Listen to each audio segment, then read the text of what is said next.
Hi, hello everyone. Good morning, good afternoon, good evening. Thank you so much to join our show today. And today we have our special guest, Dr. Linda. Hello, Linda. How are you doing? Hello, I'm really well. How are you doing? It's so great and honored to have you into our show. To kick off our conversations, would you please share with us about yourself?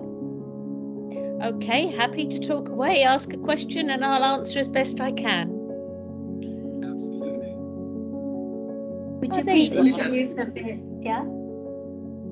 You've only just appeared. I was looking at a black screen until that moment, so that's good. I'm glad I can see your faces.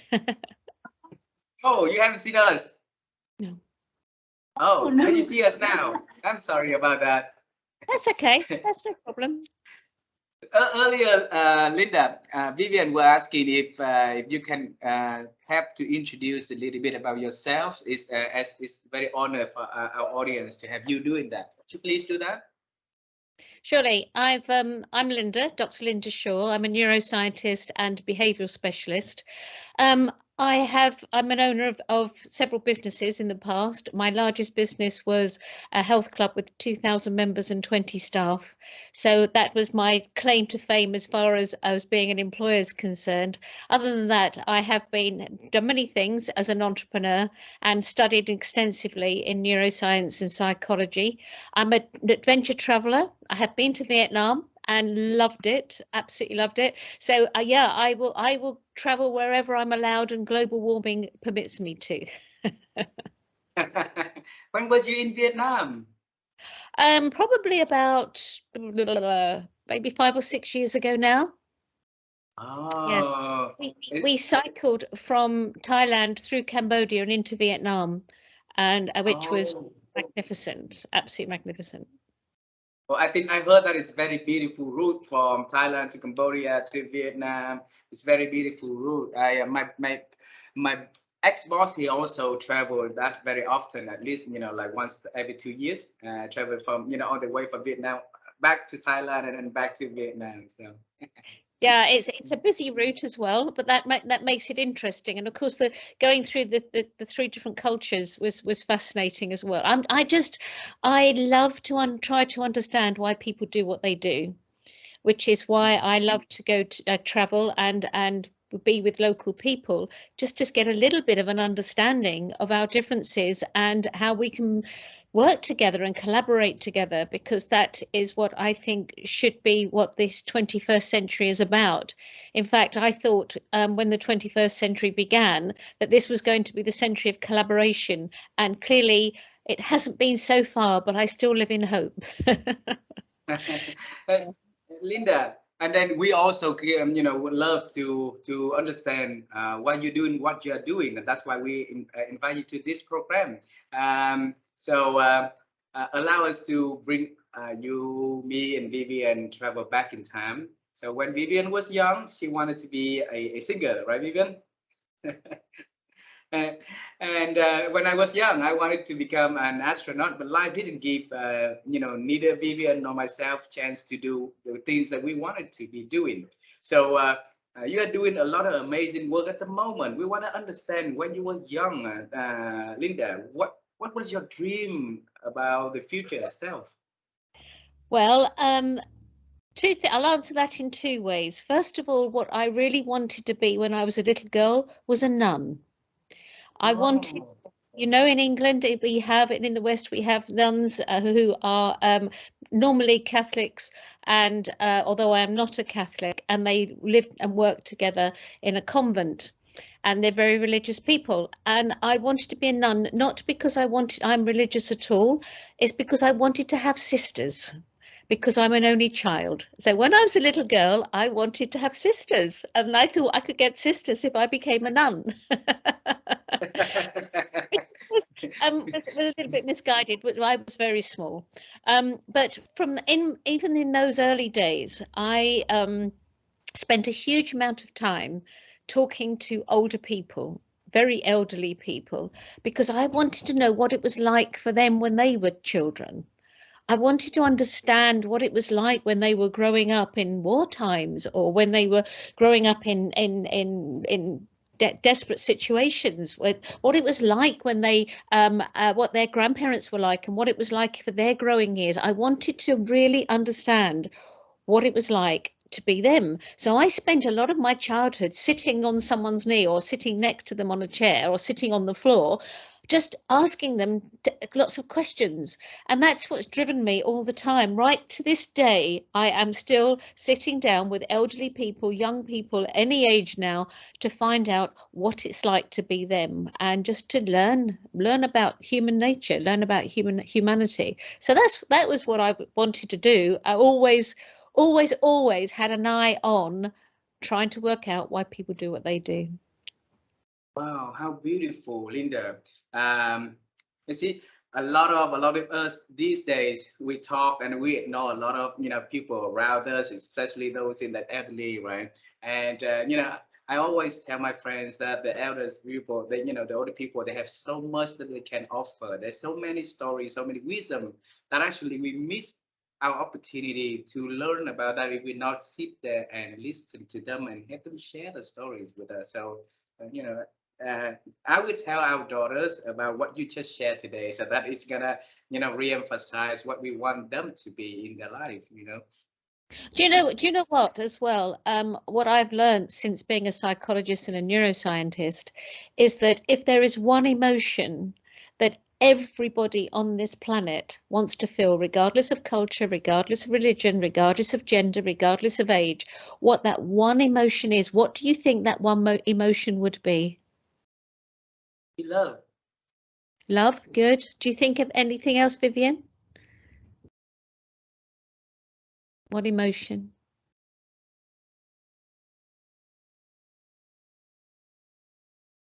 Feeling belonging. Okay, belonging's good. Beautiful. Excellent. Yeah, lovely. Do you know what the one emotion is? It's significant.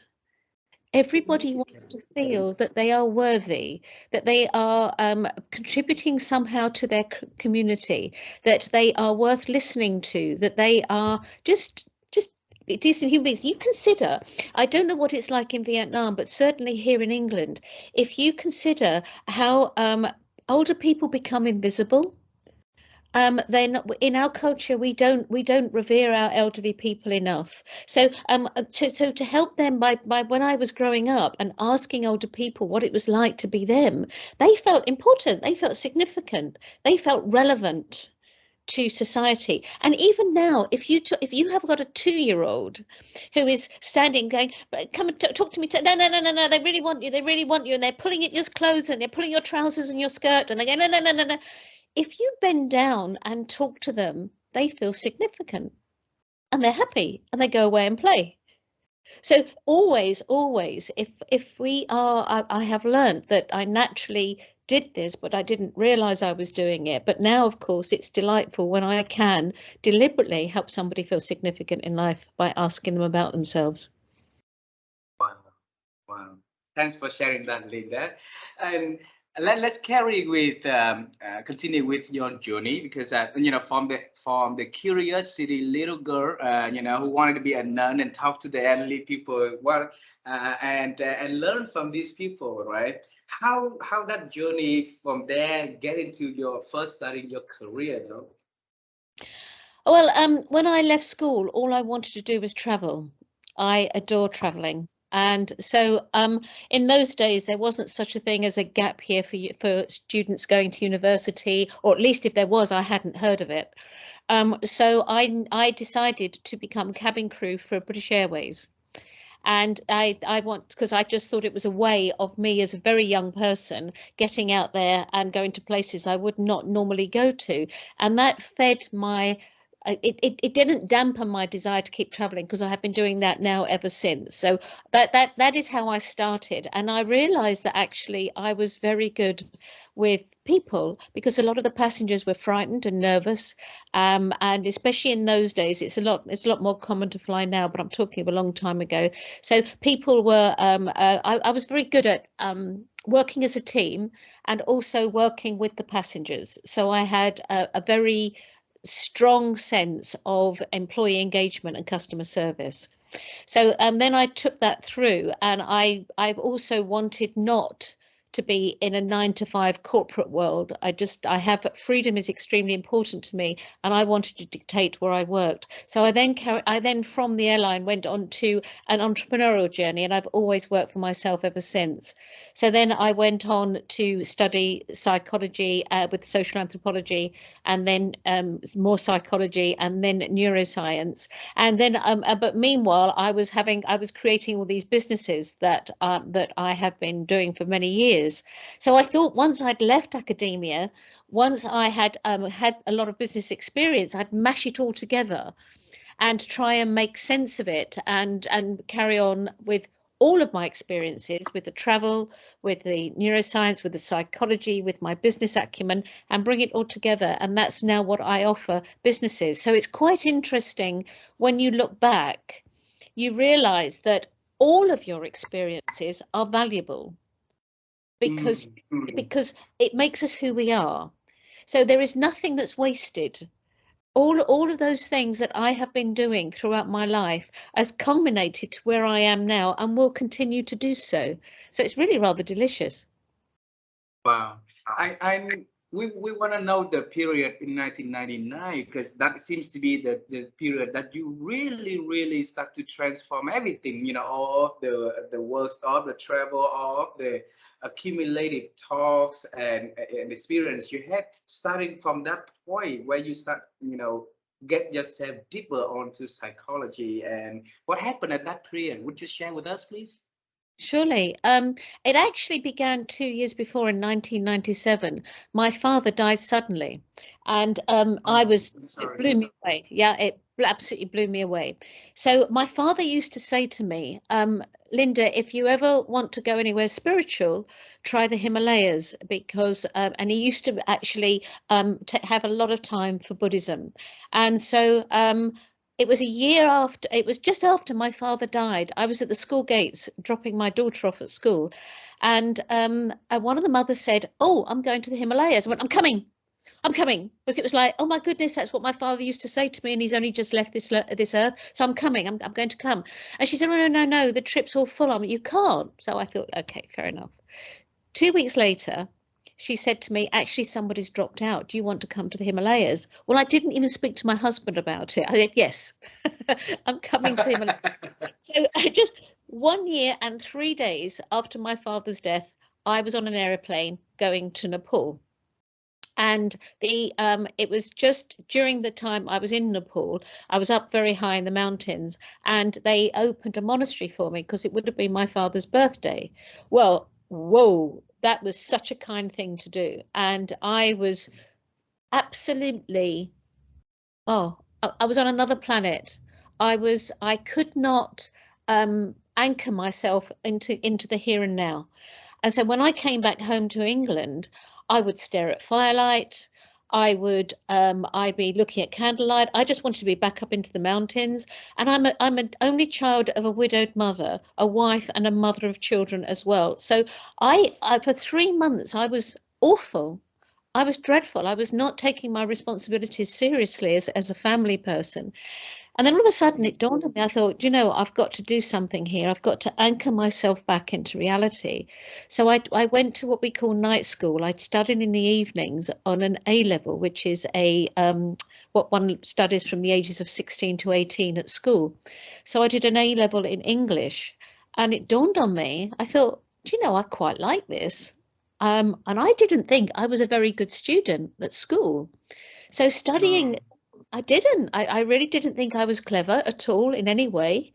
And I did this A level, and then I thought, love traveling. I want to study social anthropology at university, but my children were small, so I had to make sure that I went to a university that was close to home so I could do the school runs and look after them. But the university that was closest, I had to study social anthropology with another subject, which was psychology. I didn't want to study psychology. I only wanted to study social anthropology. But social anthropology is a massive topic. It's about life. It's huge. So when I had to write an essay for 2,000 words, I would write 20,000 words and be going, oh no, I've got to cut all this information out. I'm having it was dreadful and so I found anthropology really difficult, but I found psychology easy. So then I went on to do a master's in psychology, and then I loved it so much that my supervisor, my professor for my master's course, was actually a neurophysicist of vision, a very bright man. But one of the things he studied was consciousness. Now, I have been reading about consciousness since I was 14. So I asked him if he would supervise my PhD and to study consciousness. And he said yes. So I studied the unconscious processing of emotion using fMRI scanning equipment under the umbrella of neuroscience. So I always say that had my father not have died when he did, I would not have got a doctorate in neuroscience. So that's the story.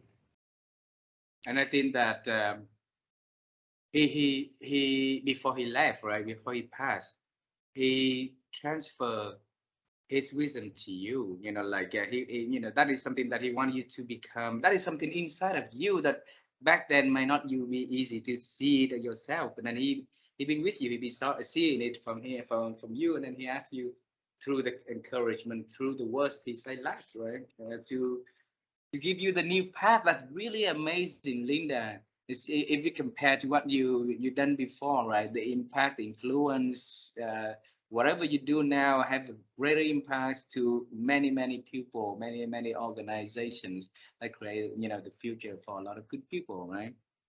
It is true, and it's strange you should say that because my father always wanted to be a doctor. And I'm a doctor, but a doctor of an academic doctor, not a medical doctor. And so it's strange you should say that. Yes, it's true. It is very true. Yeah. And when you So, look so back Linda, so my question is choosing it by a chance because you have a little bit of choices there, but staying into this career is taking a lot of reasons and purpose, right? So how did you choose that encouragement and motivations to continue this work for more than 2 decades? Yeah. I have a quite a strong issue, a problem with people who waste their life. I just don't get it. I don't understand why people don't use this life they're best with, and they just watch what I remember somebody in Bhutan used to call a stupid box, which was the television. They'd only just had televisions coming into Bhutan, and he was really cross. His children were watching this stupid box, and so people are they sit there and their life disappears. Time goes so quickly. It's a dreadful cliche, but time just goes so quickly. So I love it when I can work with people to help them really use their lives well, to really live their lives well. And that is why I keep going. That is why I mash all this business acumen I've got and all the neuroscience and the psychology, because I like to work with people to empower people so that they can empower others. That to me is a good day's work. Linda, we have a lot of executive friends who by the time they retire, there are few things that they regret of not doing. All right. One of them is the first is that they could have started their own business when they were younger, but they didn't get out of the comfort, comfortability of the corporate world given them, so they did not start their own company. And earlier, I mean. And then the second thing is they always wanted to write a book, sharing their journey, their experience, their short stories to to people who might be benefiting from reading it, right? And they're yet doing that to us. So we tell them to keep doing that. It's never late to write your own book, start your own company when you can. And then you do both of them. We want to congratulate you for that. Tell us about the book that you wrote. Like the book. Your brain is boss. Tell us about that. I wanted to write a book that it's more of a foundation in psychology with a little bit of neuroscience. It covers a lot of business problems, critical thinking, discontent, conflict, or problem solving, decision making, all of those things. So it's very much the sort of things that I talk to my corporate clients about. But equally, I wanted it to be have a thread of my core values in it, and that is always about kindness, generosity, and altruism. So because we can run businesses extremely well by being decent human beings. We don't have to just look at spreadsheets. Therefore, I'm compelled to be very much the behaviorist, the person who is helping businesses and business leaders look at their property, or their, not property, that's the wrong word, but their talent base, and get the most out of the people that work for them in the kindest possible way and the most enriching way. So that is why I wrote the book. So who's the should be the audience for the book though, Lynda? The audience for the book is anybody who is interested in neuroscience or psychology, not necessarily more psychology, business psychology, and a general book in understanding why people do what they do. That's the audience. But I get a lot of people, senior people, reading it, very senior people. If we would want to use neuroscience, sorry, we can go ahead. Go ahead. Go ahead, Please please. continue. Yeah.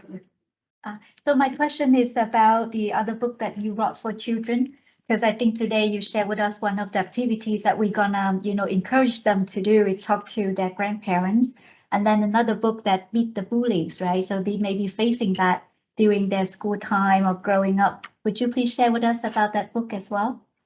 Certainly, yes. Another bee in my bonnet, another thing that I really dislike strongly, in fact, I hate, and I don't use the word hate very often, I hate bullies. There is never, ever, ever, ever, ever any excuse to bully anyone. And so I decided to write a book for children, and the book is aimed at 8 to 10-year-old children. It's a very short book. It lasts about 40, but you can read it to a child in about 45 minutes or less. So if you're in a classroom, a typical classroom lesson in England is 45 minutes long. So it's a very good book to read to them. If they have a double lesson, then it doubles up as a workbook. And basically it's called Beat the Bullies, Use Your Brain, with Herman Homunculus.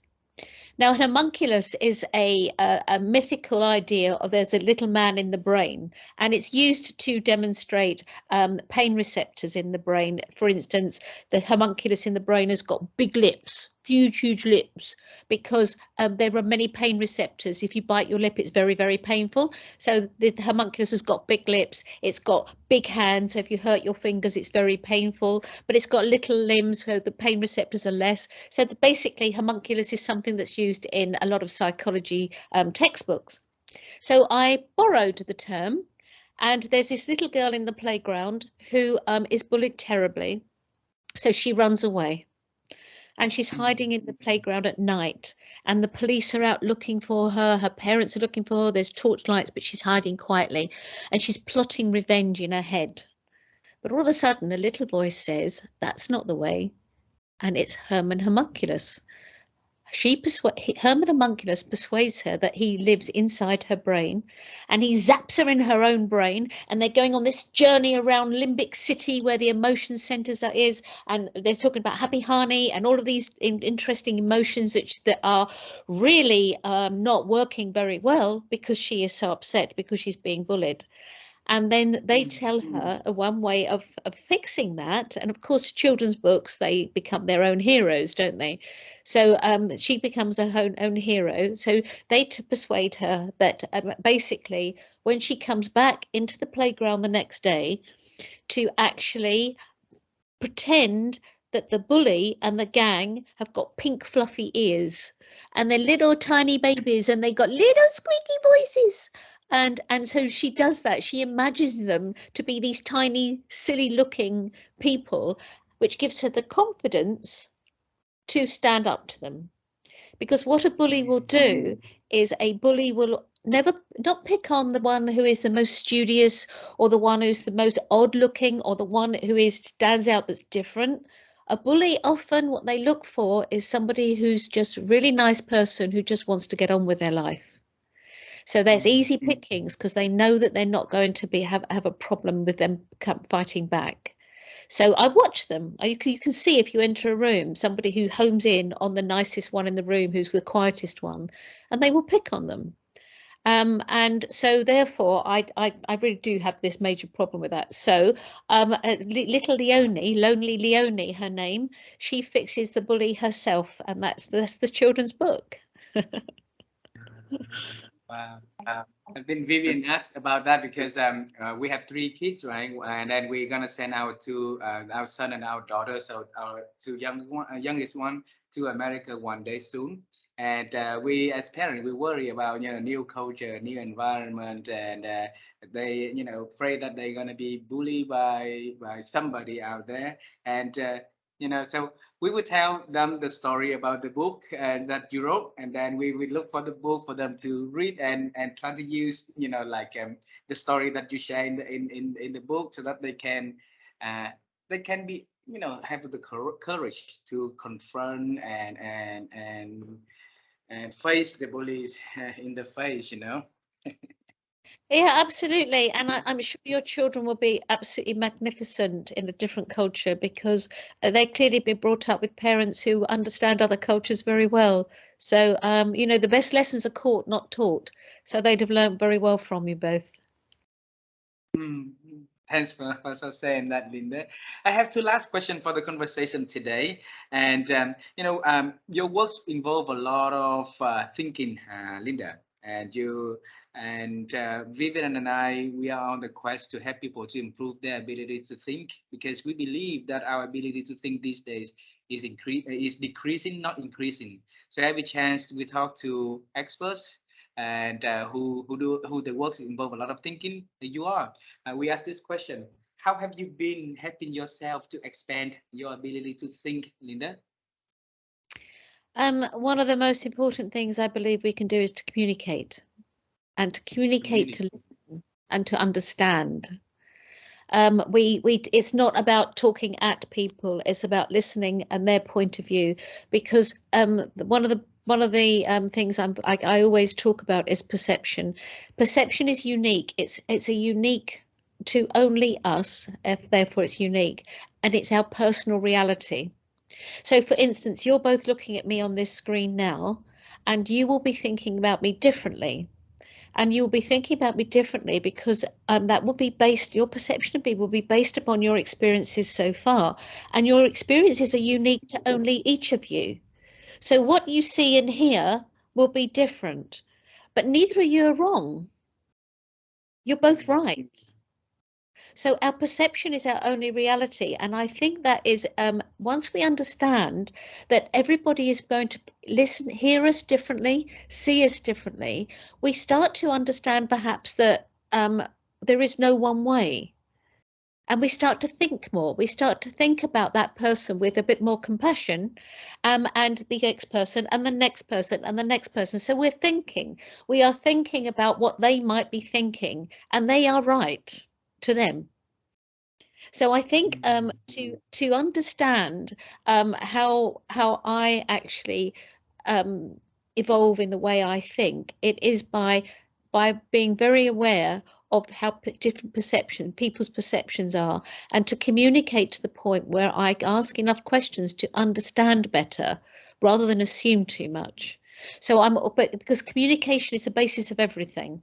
So by thinking like that, we're learning all the time. And that is what the way I would answer that question.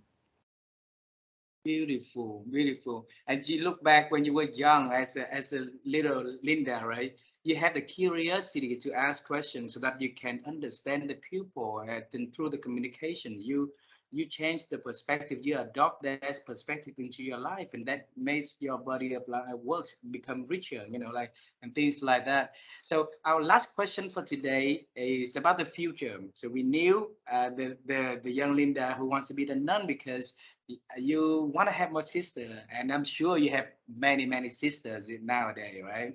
And then you you want to travel the world, so you went to the British Airways to be the cabin crew, and then travel the world your way, and then you love like culture and stuff, so you you transform totally after your father passed, and and be a different version of Linda with a lot more influence to the work through the works that you do. Now, if we can talk about the future a little bit, is there anything that Lynda is working on that you are exciting? You want to share with Vivian and I and the audience so we can celebrate with you in advance? Um, well, one of the most important focuses I have is my grandchildren. I've got little grandchildren, and they are, if I can be a good grandparent, then that is a job well done. For equally with my clients and my friends and everybody around me, I actually don't have a set plan because I'm well aware that change is coming fast and furious all of the time. So I'm a lot more relaxed now to respond to and react to what crosses my path. And the thing that will spark me will be something that is going to be fun. Because where is it written that life shouldn't be fun? I've not seen it written anywhere. So, you know, why? So, whatever I do in the future, I will do with kindness, generosity, and I will do it with a growing my knowledge base. I have a hunger for learning, and as you quite rightly say, a massive curiosity. But I will be open to whatever opportunities come my way, and if they're fun, I'll do it. Wow. Thanks a lot for sharing that, Lynda. It's been a wonderful opportunity to knowing you, to connect with you, and having you to the show, and having you join in and share your journey with us, and a lot of things, and ending up with the note that you're ready for anything that comes your way, as long as it's fun. That is beautiful things to end the conversation. And what out there, if what is that, if it's not fun to do, why we're doing what we're doing, right? So if we can do something that with love and with fun, that would be so amazing. And thanks a lot for joining our shows and sharing your story with our audience today, Lynda. Yeah, I mean, the fun thing is important. Basically, no matter how serious our work is, we don't have to take ourselves seriously. And I think that's a recipe for mental health and wellness. So that's what I have. That's how I think of it. We learned from that. I Yeah. I Thanks so wish much. that the next time you Lynda has been a couple of years, 5, 6 years, you're not back to Vietnam already. So now you have a new family, new friends. We are here. So if you ever travel to this part of the world again, let us know. And Vivian and I will be so happy to take you around town and show you a beautiful side of our city, all right? I would love to do that. Thank you very much. Thank you very much. Okay. You have a wonderful day and enjoy the weekend ahead, Lynda. And you too. Lovely to meet you both. Thank you. Yeah. Lovely to meet you. Thank you, Bye Linda. for now. Thanks, Vivian, too. Bye.